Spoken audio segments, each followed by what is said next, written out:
Anak ini selalu menjadi juara di sekolahnya. Saat ujian bahasa Inggris, ia menggunakan penghapusnya untuk mengganti jawaban. Namun tak disangka, ia mendapat juara pertama di kelas melukis.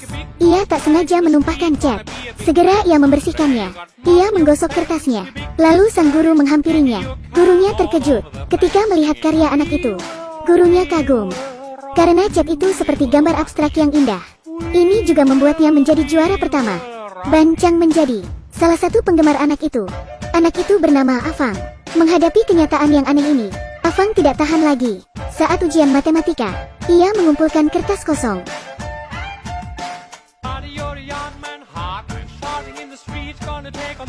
Ketika dewasa, ia merasa lebih menyedihkan. Ia memenangkan sebuah undian dan mendapat hadiah utama. Saat memanggil taksi pun, banyak taksi yang berhenti untuknya. Saat bekerja, banyak pelanggan yang mengantre membeli rumah padanya. Ia benar-benar tersiksa.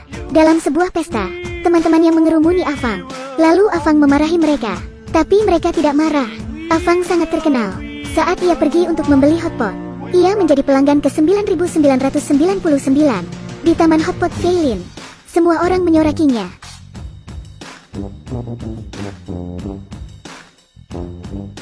Lalu Afang mencoba menantang takdir.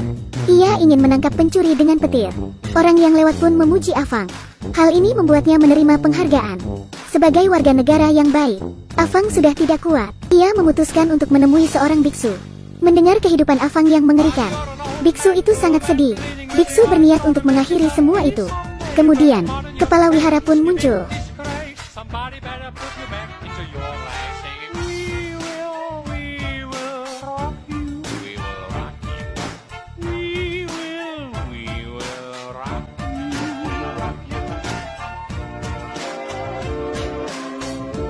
Afang merengek pada biksu. Seketika Afang terbangun dari tidur.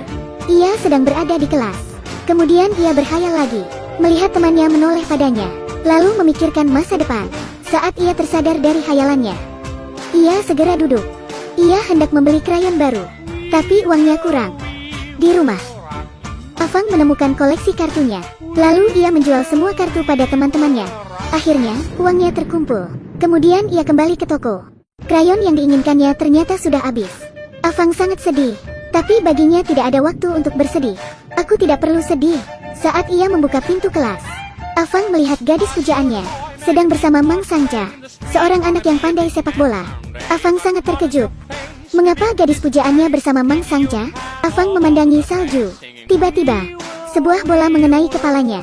Ia kembali berkhayal, seperti sedang melihat bidadari. Ia berkhayal menjadi pesepak bola. Untuk mewujudkannya, Afang harus memiliki sepatu olahraga.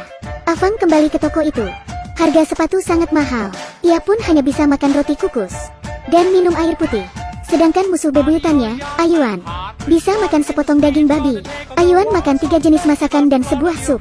Melihat itu, Afang memutuskan untuk bekerja. Ia mulai mengepel, bersih-bersih, menyemir sepatu, dan menyikat toilet, hanya untuk mendapat sedikit tambahan uang. Tapi harga sepatunya naik. Afang sangat kesal. Ketika ia pergi ke taman bermain, bola mengenainya lagi. Ia berbalik. Ia kembali melihat hal yang sama. Meski Afang sedang pusing, bidadari itu sangat manis. Gadis dengan rambutnya yang terikat membuat Afang semakin jatuh cinta. Ia ingin bermain bersama gadis itu. Lalu salju turun lagi. Adegan beralih. Ketika Afang sedang dalam perjalanan pulang, gadis pujaannya lewat. Gadis itu mengendarai skuter. Afang terpana melihat hal itu. Ia memandangi gadis itu, lalu memutuskan untuk membeli skuter. Uangnya kurang. Ia berlari ke rumah dan menemukan mainan berharganya. Lagi-lagi ia menjual semuanya. Kali ini, skuter masih tersedia. Ia melihat pujannya memberi isyarat, tapi isyarat itu bukan untuk Afang. Afang mempelajari sesuatu dari cinta, yaitu sakit hati. Apakah ini nyata? Ia melihat gadis pujaannya pergi bersama Ayuan. Ia melihat kemesraan mereka berdua. Afang hanya terdiam melihat itu. Salju kembali turun. Afang berteriak, tidak cukupkah menjadi kaya dan tampan? Afang sangat kecewa. Ia melanjutkan petualangannya mencari cinta sejati. Afang tersadar dan langsung menemukan gadis pujaannya lagi, yaitu Amei. Afang merasa dialah satu-satunya yang menyukai Amei. Saat jam pulang sekolah, ia menahan Amei karena hendak memberi Amei hadiah. Amei pun tersenyum padanya. Namun ternyata, yang ada di depannya adalah gadis gemuk. Afang segera pergi dari kelas.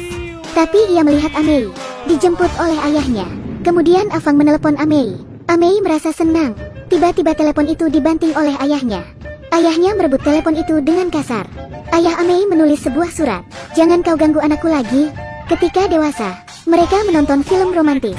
Afang mencoba mencium Amei sambil membayangkan apa yang akan terjadi. Amei menutup matanya.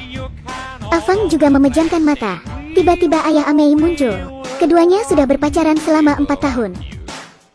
Saat mengadakan pesta, orang-orang meminta mereka berciuman. Amei kembali menutup matanya. Ketika Afang hendak menciumnya, Afang merasa ada yang aneh. Ia membuka mata untuk memastikan. Ternyata semua baik-baik saja. Tapi ketika hendak mencium Amei, ayah Amei datang lagi. 2 tahun berlalu, Afang memiliki beberapa sertifikat. Sertifikat itu ada beragam. Saat ini, karir Afang melambung.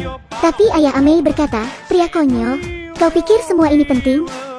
Kau tidak pantas bersama Amei." Afang menjawab, "Ayah, aku bukan ayahmu." Afang gagal lagi. Kenangannya bagaikan tirai yang muncul bergantian. Tapi Afang tidak berkecil hati. Saat hari hujan, ia menyudahi hubungannya dengan Amei. Tiba-tiba, "Amei, aku datang." "Afang, aku mendapatkannya. Menikahlah denganku." Ketika Amei hendak menjawab, Afang gagal lagi. Tapi ia tidak menyerah. Akhirnya, hari ini, ayah Amei mengubah penilaiannya terhadap Afang. Ia menerima Afang. "Bagaimana dengan masa sekolahmu? Apakah kau menyukai seseorang? Apakah kau sama seperti Afang, yang sangat berpendirian?"